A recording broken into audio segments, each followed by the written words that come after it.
मैं मन में सोच के आया था कि मैंने बोलना कुछ नहीं है। मेरे चाचा जी ने ये बोला था कुछ बोलना नहीं है। बैठे बैठे रत्नाकर महाराज का साहब के वो लफ्ज याद आ गए। वो कायर है जो जुल्म के खिलाफ बोलता नहीं। तो दो चार आपको हाथ से बताऊंगा कि कोई मैंने प्रधान जी के साथ लगभग 4 साल काम किया है। जो मैंने निचोड़ निकाला है वो निचोड़ एक ही है। ये एक जिंदगी और अड़ियल स्वभाव के हैं। बहुत बड़ा नुकसान होता है समाज का जब ऐसे किसी इंसान को बागडोर दी जाती है। बागडोर देने वाले भी हम थे, लेकिन हमको ऐसा मालूम नहीं था कि इंसान इस कदर तक नीचे गिर जाएगा। भारती जी, आपको मेरे ये लफ्ज भी सुनाई देंगे क्योंकि ये कैमरे की रिकॉर्डिंग हो रही है। आपको भी ये दुख होगा कि यार ये कैसे बोल पड़ा, क्योंकि मेरी शुरू से आदत रही है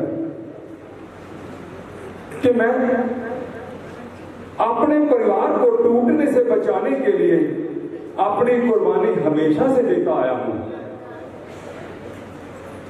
कितने में आपको एक एग्जांपल दूंगा। इसमें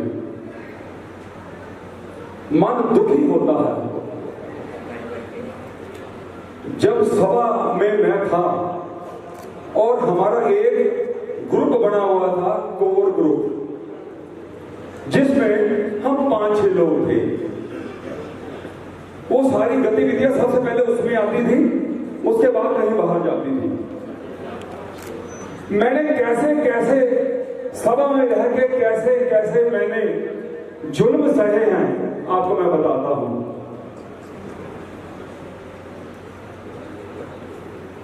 गुरुदेव नित्यानंद महाराज साहब जब लुधियाना की धरती पे आए और वो महावीर एन्क्लेव मंदिर जी में वहां गए और वहां पे उस कॉलोनी जो महावीर एन्क्लेव कॉलोनी है, वहां मंदिर जी का एक ट्रस्ट बना हुआ है। सभी मिलजुल कर वहां सब रहते हैं। तो संयोग से हमारे जो संधि साहब हैं अशोक जैन, डीके ओसवाल, वो भी वहीं रहते हैं।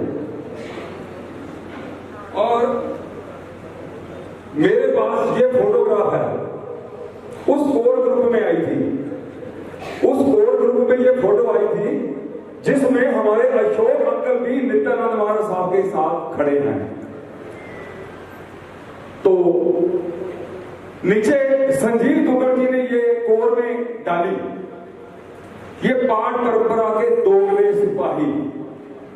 ये आज भी कोर ग्रुप में ये फोटो पड़ी है, नीचे लिखा हुआ है पाठ परंपरा के दोगले सिपाही।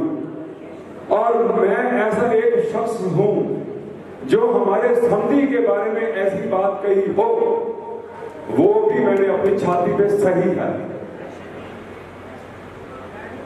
और बात करूं इनके काम करने के रवैये की, इतना अड़ियल रवैया है, इतना अड़ियल रवैया है इनका। ये अपनी जिद की खातर कहां तक जा सकते हैं, कोई छोटे बड़े का इन्होंने कभी सम्मान नहीं किया।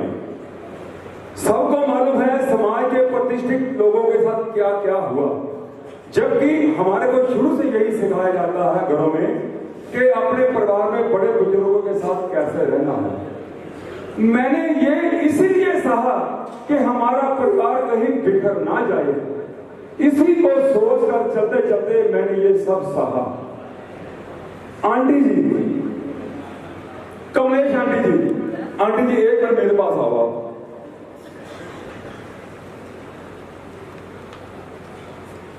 ये कमलेश आंटी जी के साथ अब सब समाज बैठा है, सब कमलेश आंटी को जानते हैं। कोई भी साधु साधी अगर उपासना जी में आता है तो इनका एक ही परिवार है जो सामने घर में रहता है। जहां तक मुझे ख्याल है, हो सकता है एक दो परिवार और भी रहते हैं, शायद 6,000 रुपये भी रहता है। आंटी जी ने कभी भी किसी भी साधु साधी के लिए गोचरी में कभी भी दिक्कत नहीं करी। और आंटी जी के साथ क्या हुआ, ये हमारा दिल रोता है, रोता है। इनको कैसे मक्खी की तरह बाहर से निकाला गया, क्योंकि वे उनकी बातों से, कई बातों से सहमत नहीं थे। तो मैंने तो ये देखा है, जो आदमी, जो इंसान उनकी बात से सहमत नहीं हुआ, वो पत्ते की भांति झड़ता गया। आज कमलेश आंटी जी, मैं अंदर दिल से कहता हूं, इनको मैंने नजदीक से देखा है, नजदीक से पढ़ा है। ऐसी लेडीज जिसने सब संतों की सेवा की हो, और आखिर में ये अंकल जी बैठे हैं, अंकल जी भी बैठे हैं। इनके साथ क्या हुआ सबको मालूम है, क्योंकि आपको विपिन जी का मालूम है, आपको विजय कुमार जी का मालूम है, पर जो इन्होंने सेवा की है इसके बारे में किसी ने बोला नहीं। पर मैंने इनसे साथ काम किया है, इतने बढ़िया, इतने सेवादारी। आंटी जी आप बैठ सकते हैं, आप बैठ सकते हैं। मैं आपको बताता हूं, हमने इनके ऊपर क्यों विश्वास किया कि आज भारती जी बहुत अच्छा काम करेंगे। क्योंकि जब ये स्टार्टिंग में कुर्सी पर बैठे, मैं आपको उनकी बातें बताता हूं। जब कुर्सी में बैठे, ये हमारे को ले गए, कहते चलो आपको ना कैप्टन अमरिंदर सिंह के साथ मिला के लाते हैं। हम 3-4 लोग थे, हमारे को ले गए, कहते अपने को महावीर जयंती पे अपने को ना उनको बुलाना है। हम चले गए, तो वहां पर जब गए तो कैप्टन साहब तो थे नहीं, उनकी रानी परनीत कौर थी वहां पर।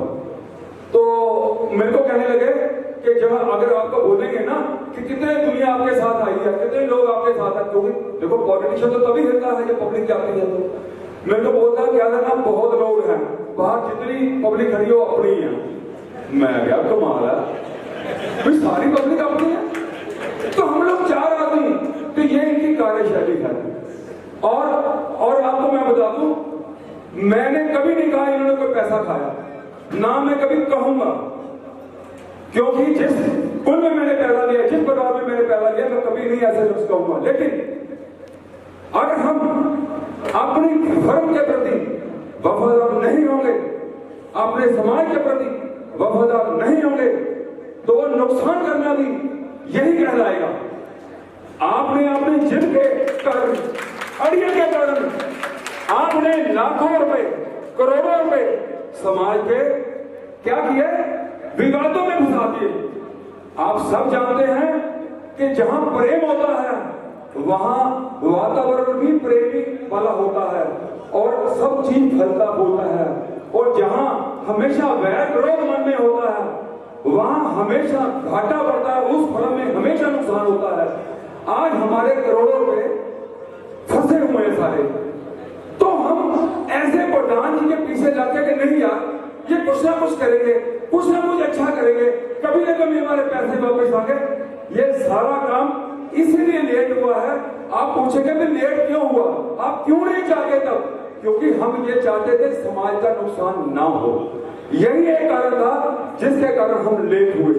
तो बहुत बातें हैं, एक छोटी सी बात, इन्होंने आज ही एक आरोप लगाया है विपिन जी के ऊपर, मेरे भाई साहब के ऊपर। जब विपिन जी कोविड में थे, अंग्रेज 2 मिनट का समय दे देंगे तो चलो मैं मूल बनी बताता हूं। जब विपिन जी कोविड में थे, ये बहुत दुखी थे। वो दुखी इसलिए थे क्योंकि इनके ऊपर इल्जाम लगाया गया कि इन्होंने मंत्री जी का पैसा चोरी किया है। वो बहुत दुखी थे, लेकिन मैं दुखी नहीं था। कारण यही है कि मैं अब उस रास्ते पे चलना चाहता हूं। हकीकत में मैंने ये 5-6 साल जो लिए, जो मैं जुड़ा, तो मैंने बहुत कुछ प्राप्त किया है। आप सबने बैठे हुए यहाँ पे मेरे में बहुत चेंजिंग देखी होगी। ये सब उस परमात्मा की, उस गुरु भगवंतों की देन है जो मैंने अपने आप को चेंज किया, क्योंकि गुस्सा मेरे को भी बहुत आता था। मेरे भाई साहब बहुत अंदर से तकलीफ में थे। मैंने इनको एक पत्र लिखा, पत्र मेरा सारा इसमें है जो मैंने विपिन भाई जी को लिखा उसमें क्या लिखा कि आप वेतन चिंता मत, देखो मैं शोर में बताऊंगा, वेतन चिंता मत करो, जो करेगा सो करेगा। और आप अपने बहुत हो चुका, एक छोटी सी बात, बहुत हो चुका हल्ला गुल्ला छोड़ दो, बाहर निकल जाओ, अपने परिवार की तरफ ध्यान दो और अपनी अगली गति, जो हमारे को अगली गति मिलने वाली है, उस गति की तरफ देखो, छोड़ दो हर हल्ला, अपने को खाली इन्हीं चीजों पे ध्यान देना होगा। बाकी आप खुद समझदार हैं। मैं आपका छोटा भाई दीपक जैन, मैं भाई साहब को लिखा, हो सकता है भाई साहब को इससे थोड़ी मिली हो। और आज एक सुबह पत्र मिला जिसमें क्या लिखा है कि विपिन जी के ऊपर जो इल्जाम लगाया है कि कोविड के टाइम में 12.5 लाख रुपए छोटे नोट मंदिर से निकालकर, जो उनका तात्पर्य यही है, 12.5 लाख छोटे नोट निकालकर 12.5 लाख मंदिर जी में बड़े नोट डाल दिए, वो कहां से आए? मुझे अंकल जी सारी सभा बैठी है और मैं ये समझ सकता हूं कितना दर्द हो रहा है ऐसे समाज के ऊपर, लड़ना करता हूं ऐसे समाज पर जिन्होंने अपनी सारी समय, ये लगभग 5-6 साल से खाली समाज के एक उत्थान के लिए, एक गुरु रत्नाकर सूरी जिनको मैंने अपना गुरु दोहरा हुआ है, जबकि मैं गुरुदेव रत्नाकर सूरी जब थे तो मैं उनके पास इतना जाता नहीं था, लेकिन उनकी रूटीन वर्क, जो उनका रूटीन वर्क उनको देख सकते हैं, प्रभावित हुआ कि मैंने गुरुकुल में जाके सेवा भी दी। कंदमूल का मेरे पहले से त्याग था, लेकिन रत्नाकर सूरी कहा करते थे कि रात्रि भोजन नर का प्रथम द्वार है। मैंने जैसे ही गुरुकुल में ज्वाइन किया सेवा का, मैंने रात्रि भोजन का उसी दिन से टोटल त्याग कर दिया। तो मुझे तो समाज ने दिया बहुत कुछ अंकल जी। ये 12.5 लाख की बात बता दूं, जिसने भी ये लिखा है उसकी अपनी औकात ऐसी होगी कि उसके लिए 12.5 लाख बहुत बड़ी रकम होगी। उसको ये नहीं मालूम आप क्या किसको रहे हैं। जिसने सेवा की उसके लिए 12.5 लाख क्या है? क्या करोड़ों रुपये नोटबंदी में हर आदमी का खराब हो गए। ये 12.5 लाख क्या कहे, आपने अपने मुंह पे थप्पड़ मारा है। और अगर मैंने जिन शासन के विरुद्ध कुछ कहा हो, मैं मिच्छामी दुक्कडम, कारण मैं डेली मिच्छामी दुक्कडम करता हूं, क्योंकि ये जो हमारा त्योहार बना है ना 8वें प्रभुयुषण का, कि अपने को मिच्छामी दुक्कडम हर आदमी से कहना है। मैंने तो गुरु भगवंतों से यही सीखा है कि मैं डेली मिच्छामी दुक्कडम करता हूं, हर उस चीज से, हर उस प्राणी के दिल का मैंने दिल दुखाया हो, आज भी किसी का दिल दुखाया हो तो मिच्छामी दुक्कडम कहता हूं।